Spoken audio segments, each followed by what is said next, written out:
நம்ம மா naturals presence mister perfect மென் wellness. இது தாம்பத்திய பிரச்சனைகளுக்கான இயற்கையான மூலிகை தீர்வு. லட்சத்துக்கும் மேற்பட்ட திருப்திகரமான வாடிக்கையாளர்கள். இது என்ன ஸ்பெஷாலிட்டினா, இதை பயன்படுத்தின வாடிக்கையாளர்களே டிஸ்ட்ரிபியூட்டர்ஸா மாறி இருக்காங்க. இப்ப ஏற்பட்ட நல்ல ப்ராடக்ட் பத்தி உங்களுக்கு இன்னும் விவரங்கள் தெரியணும், அண்ட் இந்த உலகத்துல எந்த மூலையில இருந்தாலும் நீங்க இந்த ப்ராடக்ட் ஆர்டர் பண்ண இந்த நம்பர்ஸ்க்கு கால் பண்ணுங்க, அவங்க உங்களை கைட் பண்ணுவாங்க. வணக்கம், நான் உங்கள் கார்த்திக் மாயகுமார். இன்னைக்கு நம்மளோட சினிமாயம் ஷோல ரிவ்யூ பண்ண போற படம் மதராசி.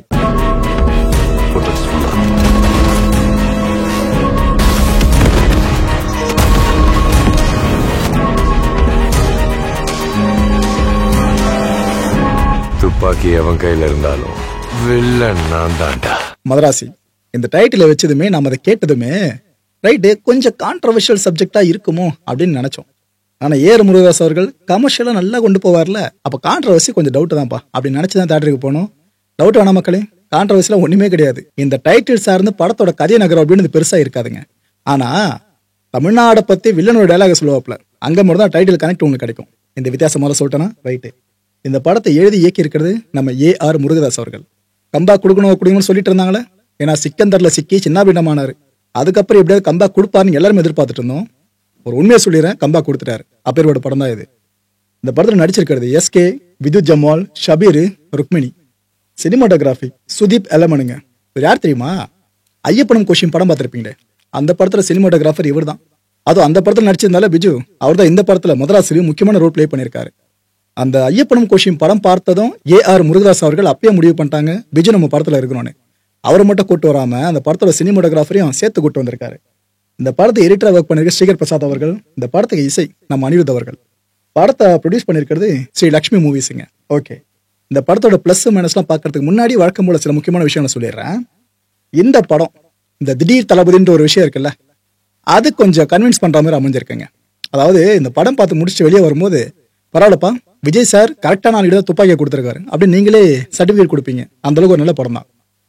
துப்பாக்கியை வச்சு கதையை ஃபுல்லா மூவ் பண்ணியிருக்காருங்க நம்ம முருகதாஸ் அவர்கள்.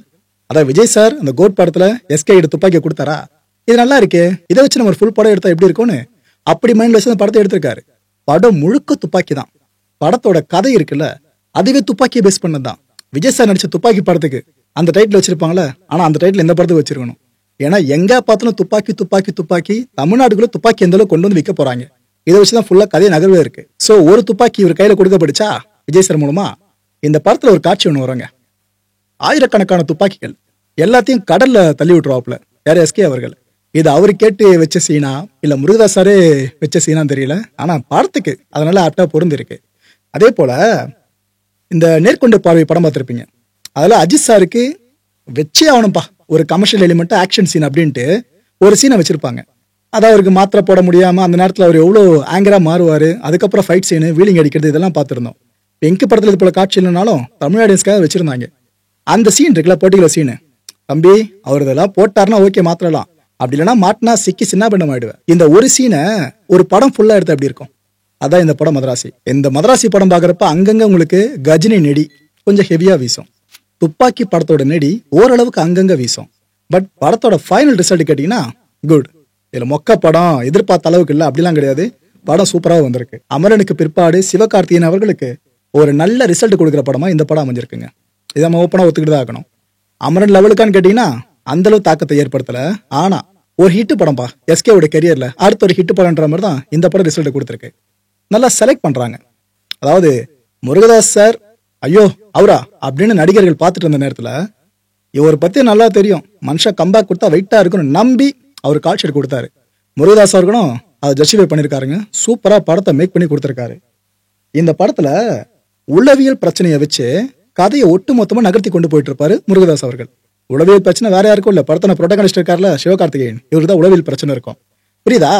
உளவியல் பிரச்சனை இருக்க ஒரு கேரக்டர் வச்சு படம் முழுக்க நீங்க அவரே புரோட்டகனிஸ்டா வச்சு பண்ண வைக்கிறதா இருந்தா அதுவே இன்ட்ரெஸ்டிங்கா இருக்குல்ல. ஆக்சுவலி படத்தை கை கொடுத்துச்சு மக்களே. இதை பிளஸ் பாயிண்ட்ல சொல்றேன், அது ரொம்ப இன்ட்ரெஸ்டிங்கா இருக்கும். ஓகே, இந்த படத்தோட கதை என்ன அப்படின்னு பாத்தீங்கன்னா, தமிழ்நாட்டுக்குள்ள துப்பாக்கி கலாச்சாரம் இருக்குல்ல, இதை அதிகமா தலை தோங்க வைக்கணும்னு சொல்லிட்டு ஒரு கும்பல் நல்லா கண்டெய்னர் துப்பாக்கி கொண்டு வராங்க. கண்டெய்னர் எந்த தமிழ் படங்கள் பெரிய படங்கள் பார்த்தாலும் கண்டெய்னர் உள்ள வந்துகிட்டே இருக்கு. என்ன கூலி கண்டெய்னர் நம்மளை ஏமாத்துச்சு, பட் இந்த கண்டெய்னர் ஏமாத்தம் கொடுக்கல. தமிழகத்துல இது போல துப்பாக்கி கலாச்சாரம் பெருசா பெருக வைக்கணும்னு சொல்லிட்டு மக்கள் கிட்ட ஈஸியா புழங்குற மாதிரி துப்பாக்கியை கொண்டு போகணும்னு வில்லனுக்கு அங்க ஆசைப்படுது. அதுக்காக அட்டம்ப்ட முன்னெடுக்கிறாங்க. இந்த அட்டம்ப்ட உளவியல் பாதிப்பு உள்ள ஹீரோ தடுத்தாரா இல்லையா? அந்த முயற்சினப்ப என்னென்ன ஆச்சு?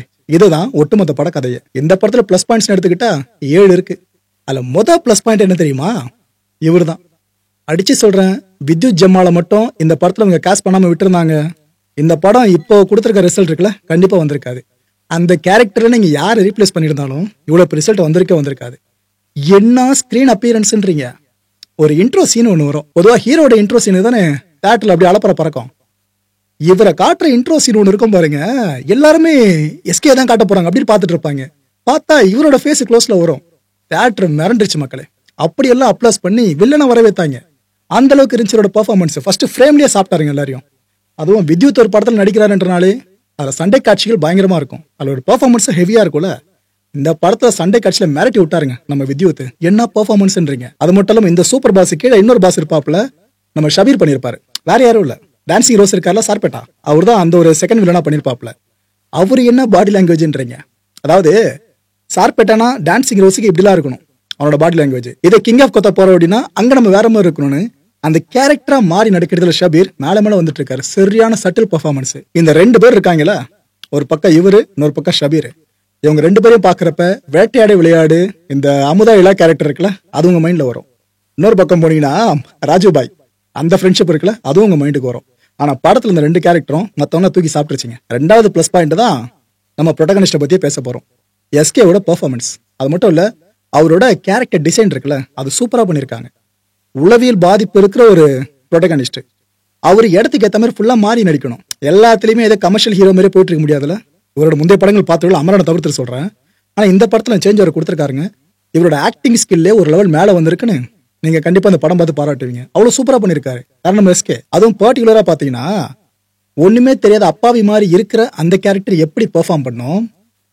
இப்ப நான் தான், எனக்கு அப்புறம் தான் நீங்களாம் அந்த ஒரு பிஹேவியர் இருக்கிற கேரக்டர் எப்படி பெர்ஃபார்ம் பண்ணணும், டிரான்ஸ்ஃபர்மேஷன் அது சூப்பரா கொண்டு வந்திருக்காரு ஸ்கிரீன்ல. ஆனா இந்த படம் பார்க்கும்போது எஸ்கேவோட பெர்ஃபார்மன்ஸ்ல சொல்றேன், இந்த மாவீரன் படத்துல ஒரு மாதிரி வாய்ஸ் கேட்கும், அப்போ ஒரு மாதிரி முழிக்கிறது, இதெல்லாம் பார்த்துட்டு போல இந்த படம் பார்க்கும்போது எஸ்கே பெர்ஃபார்மன்ஸ் நீங்க அதை டச்சை பார்க்க முடியும். லைட்டா இருக்கும், ரொம்ப இருக்காது. படம் பார்த்துருங்க, புரிஞ்சிடும். நான் இங்க அதை சஸ்பென்ஸ் உடைக்க விரும்பல. 3வது பிளஸ் பாயிண்ட் என்னன்னு பாத்தீங்கன்னா சினிமாட்டோகிராஃபி.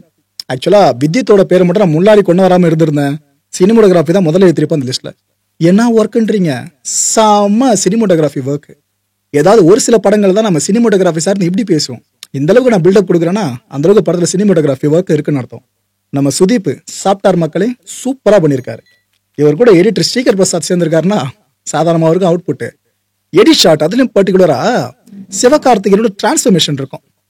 அது போல டிரான்ஸ்ஃபர்மேஷன் கொஞ்சம் அது பாவப்பட டிரான்ஸ்ஃபர்மேஷன் தான். ஆனா அதுக்கு அவங்க சில எடிட்டிங் டிரான்சிஷன் யூஸ் பண்ணிருப்பாங்க. சூப்பரா இருந்துச்சுங்க. அவ்வளவு யூனிக்கா இருந்துச்சு ஒண்ணுமே பாக்குறதுக்கு. அவருக்கு இந்த உளவியல் தாக்கம் ஏற்படும் போதெல்லாம் ஒரு எடிட் ஜாலத்தை கொண்டு வந்திருப்பாங்க ஸ்கிரீன்ல. செமையா இருந்துச்சு. இந்த 2 பேரும் மேக்கிங்ல செம கான்ட்ரிபியூட் பண்ணிருக்கிறது இங்க லிட்டரலா தெரியுது. 4வது பிளஸ் பாயிண்ட் என்ன தெரியுமா? ஸ்டண்ட். இப்ப வர பெரிய பட்ஜெட் படங்கள்லயே சண்டை சீனை சீக்கிரம் முடிங்கப்பா, நீங்க பாட்டுன்னு 5 நிமிஷம் 6 நிமிஷம் எழுதிட்டு போயிட்டு இருக்கீங்க, நம்மளே கடுப்பா வரமா எவ்வளவு பேர் ஸ்டார் சண்டை போட்டாலும். ஆனா இந்த படத்துல நீங்க சண்டை காட்சி பாக்குறப்ப ஐயோ என்ன சீக்கிரம் முடிஞ்சிச்சு அப்படிதான் தோணும்.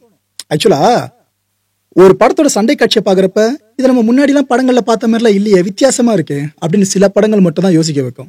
நான் அடிச்சு சொல்றேன், இந்த படத்தோட சண்டை காட்சி உங்களை அப்படி யோசிக்க வைக்கும். கெவின் குமார் தான் இந்த படத்துக்கு சண்டை பயிற்சியாளர் இருந்திருக்காருங்க. அவரோட அப்பா யாருன்னு கண்டிப்பா உங்களுக்கு தெரிஞ்சிருக்கும். ஃபுல்லா ஸ்டண்ட் குடும்பம் வேறையா. கெவின் செம்மையா கம்போஸ் பண்ணிருக்காரு ஒவ்வொரு சண்டை காட்சிகளையும். அதுலயும் இந்த கிளைமேக்ஸ் ஃபைட்லாம் பயங்கரமா இருக்குங்க. இன்ட்ரோ ஃபைட் வேற லெவல்ல இருக்கும். அதாவது ஸ்லோவா போயிட்டு இருக்கோம்ல மற்ற படங்கள சண்டை காட்சிகள் அப்படின்னா அந்த எடிட் ஜாலத்துல கட் அங்கங்க கொஞ்சம் ஸ்பீட் பண்ணிருப்பாங்க. ஆனா இவங்க இந்த படத்துல வர சண்டை காட்சியில ஸ்பீட்ல கொடுத்துருப்பாங்க பாருங்க. அது இன்ட்ரோ ஃபைட்லாம் வேற லெவல்ல இருக்காது. ஒரு சண்டை காட்சி நின்று பேசுறீங்க படத்துல, அதான் ஹைலைட். அப்ப எந்த அளவுக்கு அவங்க கெவின் டீம்ல ஒர்க் பண்ணிருக்கான்னு இங்க லிட்டரலா தெரியுது. 5வது பிளஸ் பாயிண்ட் நம்ம முருகதாஸ் அவர்களோட ஸ்டோரி செட்டிங் பேட்டர்ன் இருக்குல்ல, இதை சொல்லலாம். மற்ற டைரக்டர்ஸ் மாதிரி கிடையாதுங்க அவர். அதாவது காலத்துக்கு ஏற்ப எல்லாரும் மாறிட்டு இருந்தாலும், ஏன்பா என்னோட மேக்கிங் ஸ்டைல்லாம் இதான்ப்பா என்னோட ஸ்டோரி பேட்டர்னா, முதல்ல செட் பண்ணிட்டு வருவேன் ஸ்டோரியை, அதுக்கப்புறம் அழகா உங்களை எங்க போய் கொண்டு போய் நிறுத்தணும் தெரியும், அங்க நிறுத்திடுவேன். அந்த அவரோட ஜாலம் இருக்குல்ல, அது இந்த படத்துல ஒர்க் அவுட் ஆயிருக்கு. என்ன சரி ஓகே ரைட் விடுங்க, அதுல ஒரு சின்ன மைனஸ் இருக்கு, அதை மைனஸ் பாயிண்ட்ல பேசிப்போம். நல்லாவே பண்ணிருக்காங்க. இந்த ஸ்டோரி பேட்டர்னையும் நல்லா பண்ணிருக்காரு. எழுத்துல சூப்பரா பண்ணிருக்காங்க. பட் ஸ்கிரீன் பிளேல மட்டும்தான் ஒரு சின்ன லாக் இருக்கும். மத்தபடி ஸ்டோரி பேட்டர்ன் செட்டிங்ல மனுஷன் பழைய முருகதாசா திரும்ப வந்திருக்காருன்னு சொல்லலாம். 6வது பிளஸ் பாயிண்ட் அனிருத் அவர்களோட படம் மியூசிக்கை பத்தி பேசாம இருப்போம். ஒரு சீனை நல்லா எலிவேட் பண்ணி கொடுத்துருக்காருங்க நம்ம அனிருத் அவர்கள். பொதுவாக அவரோட முந்தைய படங்கள் சார்ந்து ஏதாவது ஒரு தீமாச்சு நம்ம மனசுல நிற்கும், சூப்பரா இருக்குப்பா, அந்த 10 ட்ராக்ல இந்த ட்ராக் வேற லெவலில் இருக்கு அப்படின்ட்டு.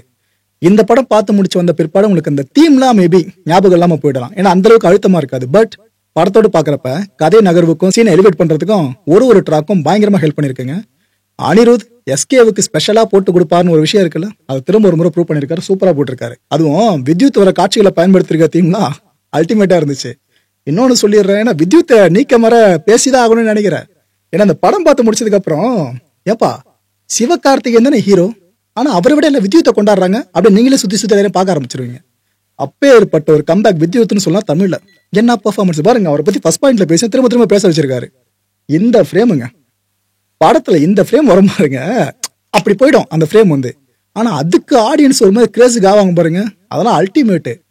இது ஆக்சுவலா ஒரு சண்டை காட்சியோட முன்னோட்டமா வரும், ஆனா அந்த சண்டை காட்சியில் நீங்க மிதமிஞ்சி போயிடுவீங்க.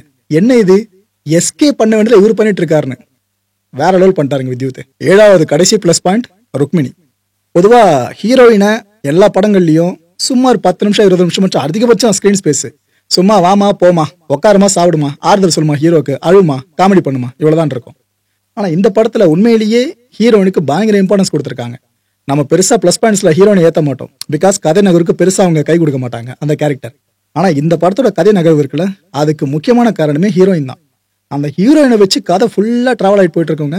ஆனா ருக்மிணியும் சும்மா சொல்லக்கூடாது, ஒரு மாதிரி சட்டில் ஆக்டிங் தான், ரொம்ப ஆட்டிடியூடா சில கேரக்டர்ஸ் அவங்களே அறியாம வரும் பார்த்தீங்கன்னா பர்சனல் கேரக்டர்ஸ்லாம் ஸ்கிரீன்ல, அது போல எதுவுமே இருக்காது.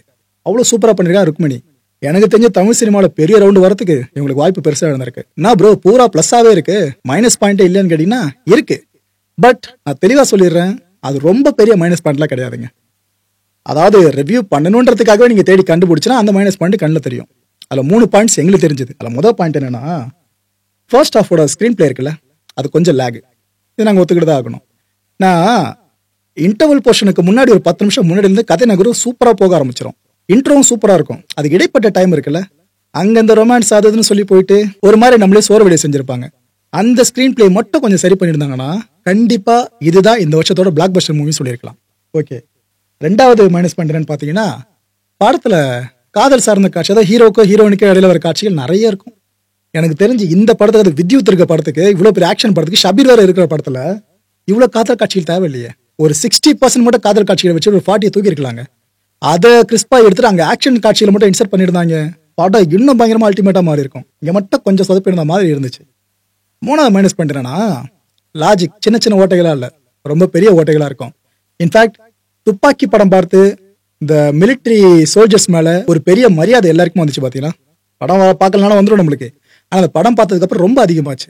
அதே போல இந்த படம் பார்த்து முடிச்ச பிற்பாடு என்ஐஏ அதிகாரிகள் இருக்காங்களே, அவங்க மேல உங்களுக்கு பெரிய மரியாதை வரும். அந்த தான் சூப்பரா கொண்டு போயிருக்க. அந்த ஆபீசர்ஸ் பத்தி பல விஷயங்கள் பேசியிருக்காங்க. ஆனா இந்த படத்துல அந்த என்ஐஏ ஆபீசர் சார்ந்து அவங்களோட ஆபரேஷன்ஸ் இருக்குல்ல, அதுல நிறைய லாஜிக் ஓட்டைகள் இருக்குங்க. இதை தாண்டி தமிழகத்துல துப்பாக்கி கலாச்சாரத்தை எப்படியாச்சும் கொண்டு வந்துடணும், இதை வச்சு ஃபுல்லா பிசினஸ் பண்ணி காசு போறோம் அந்த வில்லன் கேங் ஆசைப்படுதுல. தமிழ்நாட்டுல இந்த அளவுக்கு துப்பாக்கியில காசு கொடுத்து வாங்குற மக்கள் அந்த அளவுக்கு இருக்காங்கன்னா என்ன, டிமாண்ட் இவ்வளவு இன்க்ரீஸ் ஆகணும், அதுவும் இல்லீகலா துப்பாக்கி வாங்குறது அவ்வளவு போய் ட்ரை பண்ணுவாங்களா என்ன. இது பேசிக்கான லாஜிக் ஓட்டை. இது மாதிரி நிறைய லாஜிக் ஓட்டை படத்துல இருக்கு. ப்ரோ, நான் டிக்கெட்டை காசு கொடுத்து வாங்குறது எதுக்காக, லாஜிக்லாம் பாக்குறதுக்கா, போயிட்டு அந்த 2.5-3 மணி நேரம் நான் என்ன மறந்து என்ஜாய் பண்ணிட்டு வரோம் அப்படின்ற மைண்ட் செட்ல போனீங்கன்னா படம் ரொம்ப பிடிச்சிரும். இல்ல ப்ரோ, நீ லாஜிக் தான் படம் பார்ப்ப நட முடிச்சீங்கன்னா பாதிக்கு பாதி படம் முடிக்கும், சுமாரான ரிசல்ட்டோட தான் வெளியே வருவீங்க. சரி ரைட்டு, இந்த படத்துக்கு நம்ம மாயம் மார்க் எவ்வளவுன்னு கேட்டீங்கன்னா 5க்கு 3 கொடுக்கலாம், சராசரிக்கு மேல. நல்லா இருக்கு படம், ஓகேவா, அதான் அர்த்தம். குடும்பத்தோடு போய் நீங்க நல்லா ரசிக்கலாம் மக்களை படத்தை. அபத்தமான சீக்வன்ஸ் படத்துல பெருசா, அந்த ஆபாச காட்சிகள் அது போல எதுவுமே இல்ல. என்ன ஒரு சீக்வன்ஸ்ல மட்டும் தலையை வெட்டி கொண்டு வர மாதிரி இருக்கும், அப்புறம் இன்னும் சில சீக்வன்ஸ் கொஞ்சம் ப்ரூட்டலா இருக்கும். பட் அதெல்லாம் பிளர் பண்ணிருக்காங்க ஃபுல்லாவே. நீங்க பார்த்து முகம் சுடிக்கிற அளவுக்கு எதுவுமே பெருசா இருக்காது. அதனால நீங்க குடும்பத்தோடு தாராளமா பார்க்கலாம். கூலி விட்ட இடத்த மதராசி பிடிச்சிருக்க மாதிரி இருக்குல்ல, இதை தமிழுக்கான கேப்ஷன் மாதிரிலாம் நினைச்சுக்காதீங்க. எதுக்குன்னு சொல்றேன், கூலி படம் ஏ சர்டிபிகேட் பெற்றுச்சா சென்சார்ல இருந்து. ஆனா இந்த படம் பாத்தீங்கன்னா ஃபேமிலி ஆடியன்ஸ் ஃபுல்லா தியேட்டருக்கு வரணுன்றத மைண்ட்ல வச்சு எடுத்த மாதிரி தான் இருக்கு. அந்த அளவுக்கு எக்ஸிகியூஷன் சூப்பரா இருந்திருக்கு, நான் இல்லைன்னு சொல்லல. இந்த கூலி படத்தை குடும்பத்தோடு போய் பார்ப்போம், ரஜினி சார் படம் வச்சு குடும்பத்தோடு போகணும் பல பேர் ஆசைப்பட்டாங்க, போக முடியல.